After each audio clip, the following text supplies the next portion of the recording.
22 अप्रैल की जो दोपहर थी वो इतनी दर्दनाक दोपहर थी कि पूरा देश हिल गया था।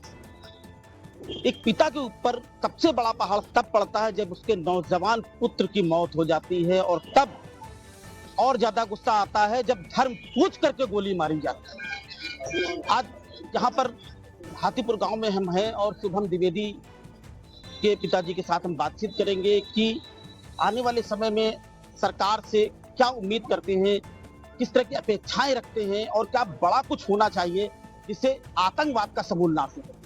नासूर है इस देश के लिए, समाज के लिए, पूरे विश्व के लिए। ऐसा नहीं है कि आतंकवाद से सिर्फ भारत पीड़ित है, दुनिया के और देश भी पीड़ित हैं। कार्रवाई वैसी होनी चाहिए जैसी कार्रवाई इजराइल करता है, जैसी कार्रवाई अमेरिका करता है। हमारे देश की सरकार इतनी मजबूत है, पूरे 140 करोड़ जनता आदरणीय प्रधानमंत्री जी के साथ आज खड़ी है। उसकी निगाहें हैं प्रधानमंत्री की तरफ, आशा भरी निगाहें हैं। प्रधानमंत्री जी निश्चित तौर पे कुछ करेंगे और करेंगे, ये मेरा दृढ़ विश्वास है कि आदरणीय प्रधानमंत्री जी निश्चित तौर पे आतंकवाद का समूल नाश करेंगे, मेरा विश्वास। आतंकवाद देखिए कई चीजों से पनपता है। बड़ा कारण तो अर्थव्यवस्था, आतंकवादियों की अर्थव्यवस्था कहाँ पे आती है, वो है हवाला। एक बड़ा मैटर है हवाला, और हवाला पूरी दुनिया में चल रहा है।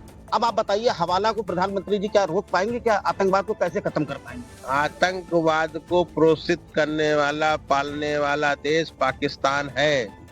पाकिस्तान पे जिस दिन सख्त कार्रवाई हो जाएगी उस दिन भारत से आतंकवाद का समापन हो जाएगा। ड्रग्स स्मगलिंग भी एक बहुत बड़ा कारण है। हवाला के अलावा ड्रग्स स्मगलिंग भी होती है आतंक को पोषित करने के लिए।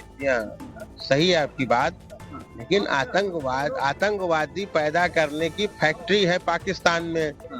आपको किसी फैक्ट्री के प्रोडक्शन से थोड़ा सा प्रोडक्शन आप खत्म बंद कर दें, थोड़े दिन के लिए उस प्रोडक्शन को आप नष्ट कर दें, तो फैक्ट्री तो नष्ट हुई नहीं है, फैक्ट्री फिर चलती है, फिर प्रोडक्शन आ जाता है। वहां तो आतंकवाद बनाने का बाकायदा फैक्ट्री जैसी है। आप 10 आतंकवादी भेजे, आपने मार दिए, वो 15 भेज देंगे। आप उस आतंकवाद की जड़ को समाप्त करिए, यानी पाकिस्तान पर सख्त कार्रवाई जिस दिन हो जाएगी उस दिन आतंकवाद समाप्त हो जाएगा। अमेरिका पे सन 2002 पे एक हमला हुआ था, आज 2025 है, किसी की हिम्मत पड़ी अमेरिका पे छू ले अमेरिका को? क्यों नहीं हुआ अमेरिका में? जानकारी के लिए बता दें दर्शकों की कि 9/11 की जो घटना हुई थी, उस घटना के बाद अमेरिका ने पाकिस्तान के एबटाबाद में घुस करके ओसामा बिन लादेन को मारा था। ये इतिहास था भारत का। जी हाँ, अमेरिका ने तो घोषणा करी, दुनिया के किसी भी मुल्क में आतंकवादी होगा उसको हम तुरंत पकड़ेंगे, मारेंगे। वो कोई भी दुनिया का देश हो, उसने क्लियर बोला था। और पाकिस्तान में घुस करके, पाकिस्तान में मार करके, उसको समुद्र में गाड़ के और चले गए थे। आज तक अमेरिका में कोई आतंकवादी हमला हुआ? सख्त कार्रवाई की जरूरत है। हमारे देश की सरकार क्यों डर रही है? हम दुनिया के इतने शक्तिशाली राष्ट्रों में हैं, फिर हमारे देश की सरकार एक फटीचर देश, एक भिखारी देश से क्यों डर रही है? कार्रवाई करें। क्यों डर रही है, ये एक पिता का सवाल है।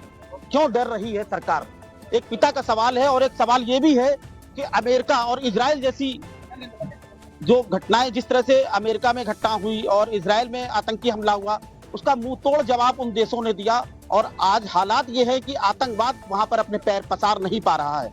लगातार भारत की अगर बात की जाए तो 2014 से 2018 तक के अगर आंकड़ों की बात की जाए तो 4517 आतंकी घटनाएं हो चुकी हैं। वीडियो जर्नलिस्ट प्रदीप वर्मा के साथ राजेंद्र केसरवानी, पब्लिक स्टेटमेंट।